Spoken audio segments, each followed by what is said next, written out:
everyone, it is time for a new video and today is gonna be my June wrap up, and I am sorry this is gonna be a little bit late, but I still wanted to post it because I have actually managed to do a wrap up every single month so far this year, and I would really love to do the whole year. I did read some really great books. Let's just dive straight into them. So I have my phone here. First book that I read is Riding the Line by Emma Lucy. This was a super fun, lighthearted, quick read. It's a contemporary adult romance and a cowboy romance, and it has brother's best friend, Grumpy Sunshine, and the heroine basically has a bucket list for the summer, and he ends up helping her with it, and things go on from there. I always honestly have mixed feelings about the brother's best friend trope on its own. The concept annoys me a lot, especially from like the brother's point of view. I'm like, why?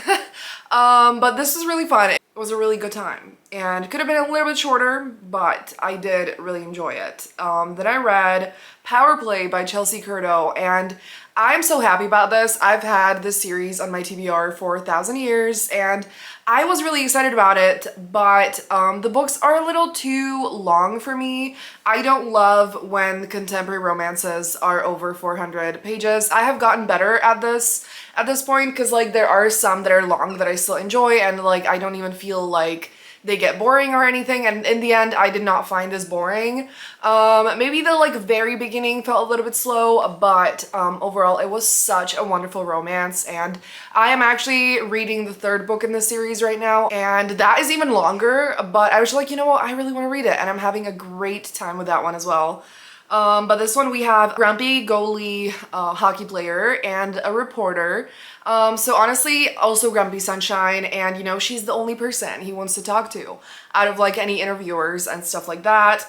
And I just loved their chemistry and banter, and there are some really fun friendship dynamics in this series, and it's just such a good time, and I'm absolutely loving it, honestly. And I have not read like a super big amount of sports romance, and I have really been feeling it recently. This was great and I loved it. I read Lovely Recipe by Mira Rose Nino, and this is a adorable graphic novel that I bought and basically read on the same day, I think, and I absolutely love, you know, when that happens. And this is a super adorable YA sapphic romance, and it is about, I'm honestly not even gonna describe the plot because it's kind of like slice of life. There's not like crazy things happening, but there are like, you know, a lot of emotions. The two main characters get close through cooking together. Basically one of the main characters, Sophia, really wants to learn to cook because her grandma that she's now unfortunately lost used to cook absolutely wonderful food, you know, and they ate delicious food together as a family.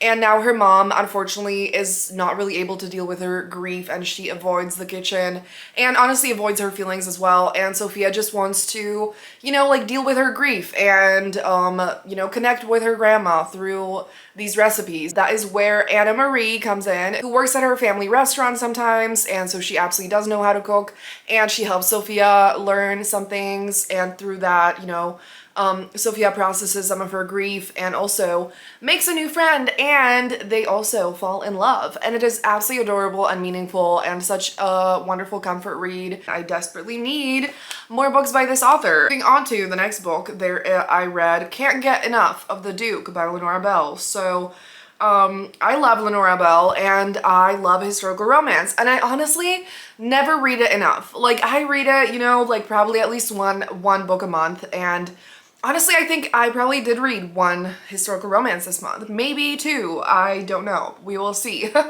But it's not enough because I love historical romance and it's just so swoon-worthy and romantic, and people really do sleep on it, and people shouldn't sleep on it, and neither should I. And this was super fun.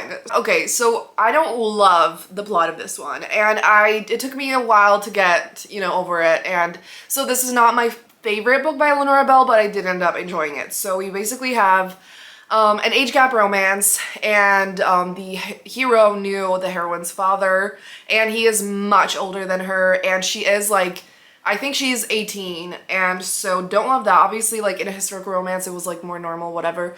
So I do, like with big age gaps, I obviously do wish they were older than that, like at least 20 something, you know? So don't love that. but I tried to get over that because I do love Lenora Bell, and so overall, like, it was a really nice romance. Angsty and fun, and there may or may not be a marriage of convenience, which I love. And yeah, so the beginning, I was not sure if I could get on board, but then I did end up really enjoying the romance. Definitely want to recommend this as like the starting point for Lenora Bell's books, but I did overall enjoy it. The next book that I have here is Revolve by Bal Cabra, and I adored this one. I love this series. I love Bal Cabra. I desperately need the next book right now, and this was wonderful. I, again, have been slightly feeling reading slumpy, and this one I just fully devoured. You know, like, there was not a single moment that it felt hard to read this book, you know, where I was like, ah, this is boring, or like something annoying happened or anything like that. I loved it so much. We have a figure skater hockey player romance where they have to team up to figure skate together. I loved it. I just love that dynamic, and so I enjoyed it so much, and just, you know, the characters feel so real and so fun, and the romance is sweet and romantic and steamy, and I just adored every second. And again, you know, another sports romance that I loved, and I actually do really love figure skating. So if you have any other figure skating romances, please let me know. But yeah, I loved these characters so much, and if you have not read the series, you absolutely need to check it out. Then the next book that I have here is Love in Focus by Layla Lee, which I will never get over this cover by Lenny Kaufman. That, you know, definitely one of my favorites. And this book took me a second to get through. I did feel like I love Layla Lee. I have read her YA books before this one. I absolutely adored them, and this is her first adult romance, and I did feel like there was like a little bit missing, and the first half felt a little slow, but then overall I did really enjoy it. And it's quite a short book, like 300 pages basically, which I love, and definitely a great start, and I cannot wait for more adult romances by Layla Lee because she is an incredible author. So this is a sapphic romance, and it's second chance, and both the main characters are photographers, and they have to basically work on a project together. And yeah, so this is a fun, lighthearted romance, and it's a little steamy and a little angsty, and I did overall enjoy it. Definitely recommend. But also, if you didn't know that Layla Lee writes YA books as well, you should check those out as well because I love those too. Moving on to the next book, which was Girls Just Want to Have Fun by Rachel Lacey. And I mean, this I'm not gonna tell you much about because honestly, I feel like I haven't been telling you enough details overall about these books, but I don't want this video to be super long, and yeah, I don't know. Hopefully it's fine.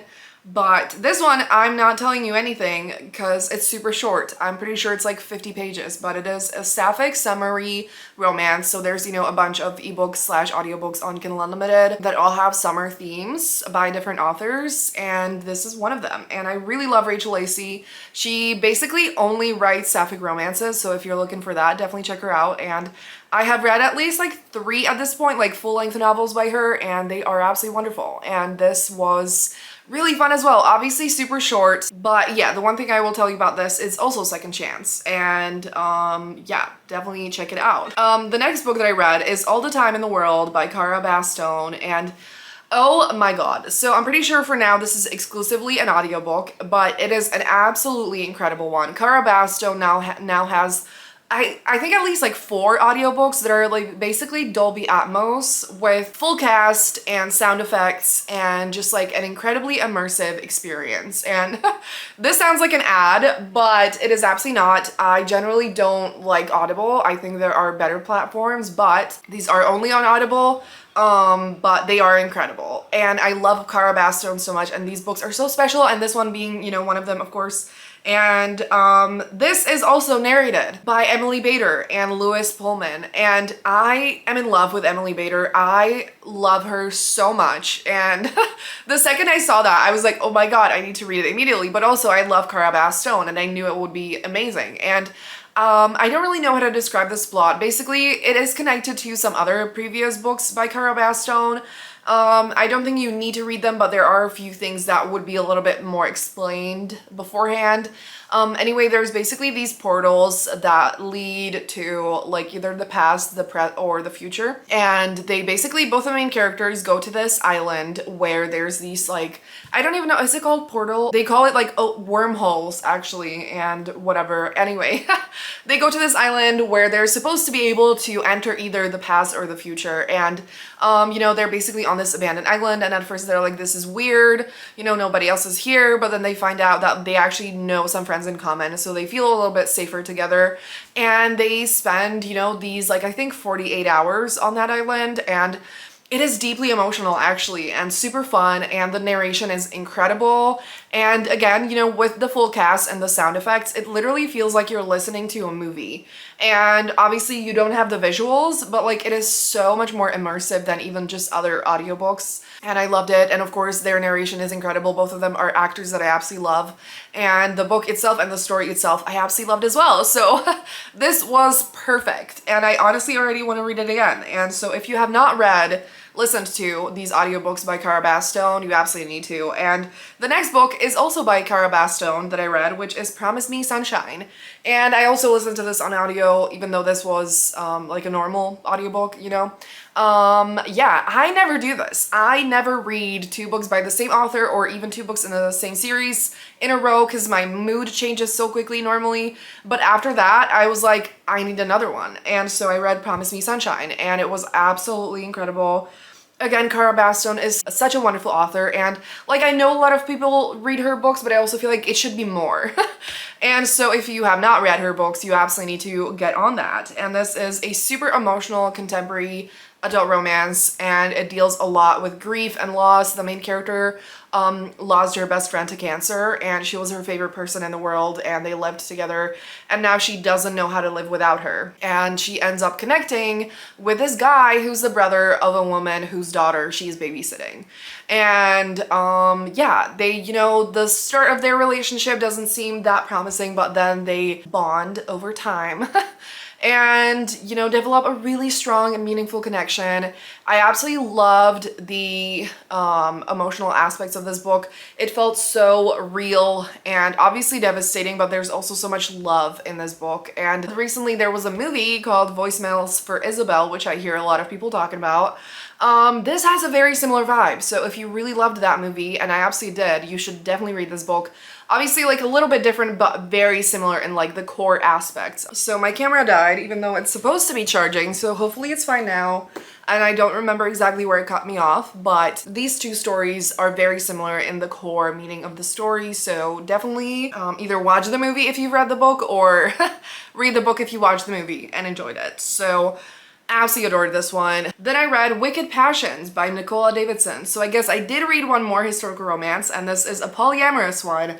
I love reading polyamorous romance, and I need to find more of them. So please, if you know any, let me know in the comments, please. This one was really fun. So the main character is basically like, you know, a lady, and she needs to marry a suitable husband. She decides to host this, I don't know, they call it like a specific name, a royal tourney.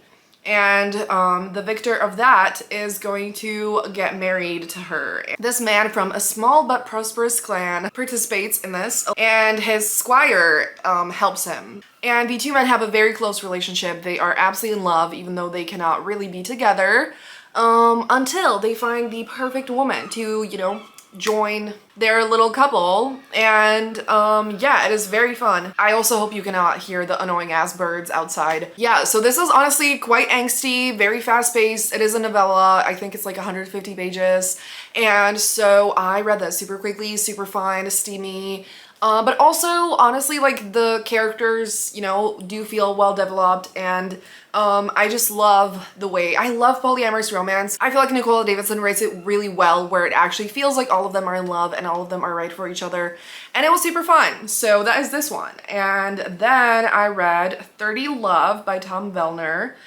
This was a new to me author, and I think it's actually a debut, and it's a tennis romance. And you know, I did not realize that I actually read that many sports romances in June. This is actually not the last one either, and I loved this. This is like enemies to lovers, like rivals to lovers. You know, they're rival tennis players. They end up kind of like collaborating. I forget the like official term, but yeah, they work together at some point. And there's a forced proximity. Basically, one of the main characters comes out as gay and being the first tennis player to do so, and the other main character has not come out yet. So obviously there's like the time between, you know, figuring out if they actually like each other, if they, you know, all of that. And so this book does deal with coming out and a little bit of like reaction from the public and stuff, but at the same time, it is such a wonderful romance. And it is angsty, but it's also really sweet, and I love the two of them together, and it is steamy as well, and it has really strong sports romance vibes. Like the tennis and stuff feels like a big part of the book, but like in a good way. Because honestly, I definitely don't read sports romances for the sport itself, but it was super fun. Highly recommend this one if you have not read it yet. Then I read Left of Forever by Tara DeWitt, and this was a long time in the making, and I don't know why it took me so long to get to this book because I absolutely adore Tara DeWitt, but I'm also very happy that I got to read it this June because I loved every second. This is a second chance romance. We have a divorced couple. The two main characters got divorced like a few years ago at this point, and they, you know, raised their son together, who is now basically grown up, and the two of them drive him to college. And Ellis, the hero, basically proposes this idea to Ren that on the way back from college they're going to actually go on a trip together and spend proper time together, which they haven't done in ages, and hopefully reconnect and fall in love again and, you know, sort out through the issues that they've had. And oh my god, it is beautiful. Obviously it is angsty, but it's also full of yearning, and it's romantic and meaningful and lovely. I loved every second of this one. Tara DeWitt is incredible, and it was just beautiful. And like, I don't know what more to say, but you need to check it out. I also, you know, I don't ever feel like I like road trip romance. I feel like I have mixed feelings about it as like a plot, you know, but this absolutely did work for me, and I loved every second.